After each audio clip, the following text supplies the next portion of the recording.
ஸ்ரீமாத்ரே நம, சிவாய நம, ஸ்ரீ குருபியோ நம. அடுத்த தவறுகள் என்ன? ஸோ சிவராத்திரி அப்படின்றது இந்த தடவை வெள்ளிக்கிழமை வருது.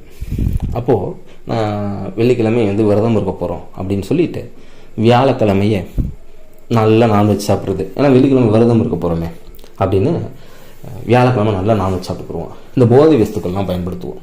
இது முற்றிலும் தவறு. நீங்கள் விரதம் ஒரு நாள் இருக்க போகிறீங்கன்னா அதற்கு முந்தைய நாளே உங்களுடைய உடல் உங்களுடைய அசுத்தம் இல்லாமல் இருக்கணும். உங்களுடைய உடலுக்குள்ள எந்த விதமான, ஏன்னா விரதத்தோட பலன் கிடைக்காதுங்க. ஸோ அப்படி இருந்தோம் அப்படின்னா நீங்கள் இருந்துக்கோங்க, ஆனால் பலன் அப்படின்றது கிடைக்காது.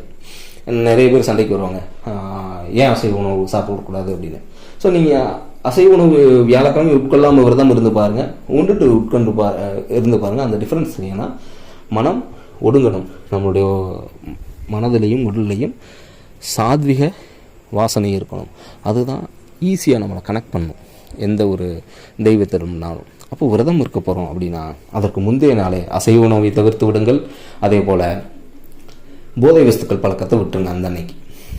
அதே மாதிரி விரத தினத்தன்று நீங்கள் வீடை கழுவி விடுறது, அதே போல் பூஜை பொருட்களை கழுவுறது, வாஷ் பண்ணுறது, இந்த வேலையை பண்ணக்கூடாது. எந்த விரத தினமாக இருந்தாலும் அதற்கு முன்பே அதை நம்ம ரெடி பண்ணி வச்சுக்கணும். அப்போ வீட்டில் யூஸ் பண்ணக்கூடிய பூஜை பொருட்கள் அப்படின்னும் போது விளக்குல இருந்து நீங்கள் அபிஷேகத்துக்கு பயன்படுத்தக்கூடிய பாத்திர ஜாமான்கள்லேருந்து அது எல்லாத்தையும் நீங்கள் வியாழக்கிழமையே ரெடி பண்ணி வச்சுக்கோங்க. அதே போல் வீட்டை பெருக்கிறது வேற, நீங்கள் வீடை கழுவுறது இந்த மாதிரியான விஷயங்கள் அந்த அன்னைக்கு பண்ணிடுறாங்க. வியாழக்கிழமையை வச்சு சுத்தம் பண்ணி வச்சுக்கோங்க. பூஜை ரூமை க்ளீன் பண்ணுறதா இருந்தாலும், நீங்கள் பூஜை செய்யக்கூடிய இடத்த க்ளீன் பண்ணுறதா, இது எல்லாத்தையும் வியாழக்கிழமையே பண்ணிக்கோங்க. அடுத்த தவறு, நான் இன்றைக்கி இரவெல்லாம் கண் விழிச்சு சிவதியானத்தில் இருக்க போகிறேன். எனக்கு நைட்டு 12 மணி நேரம் தூங்காமல் இருக்கணும். அப்போது சிவராத்திரி அன்று பகல் வேளையில் நான் நல்லா தூங்கிக்கிறேன், ரைட்டுங்களா? ஸோ வெள்ளிக்கிழமை காலையில் 6 மணிக்கு எந்திரிச்சாச்சு.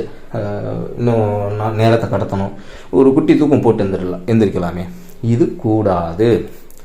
விரத நெறிமுறைகளின்படி விரத நேரத்தில் பகலில் தூங்குவது கூடாது. அப்போ சிவராத்திரி என்பது ஒரு விரத நாள். அந்த அன்னைக்கு நீங்கள் விரதம் இருக்க போகிறீங்கன்னு முடிவு பண்ணிட்டீங்க. அந்த அன்னைக்கு இரவெல்லாம் கண்முழித்து இருக்க போகிறீங்க.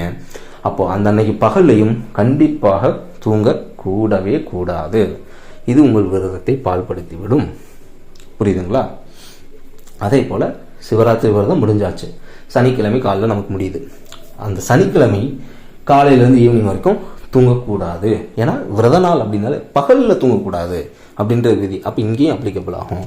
அப்போ சனிக்கிழமையும் நாம் பகல் வேலையில் தூங்கக்கூடாது. நீங்கள் ஈவினிங் 6 மணிக்கு மேலே சிவபூஜை முடிச்சுட்டு தாராளமாக தூங்கிக்கலாம். ஸோ அப்போ உங்களுடைய தூக்கம் அப்படின்றதும் வெள்ளிக்கிழமை காலையில் ஆரம்பித்து சனிக்கிழமை மாலை வரைக்கும் தூங்கக்கூடாது. ஸோ இதுதான் விரத நெறிமுறை. ஸ்ரீமாத்ரே நம, சிவாய நம, ஸ்ரீ குருபியோ நம.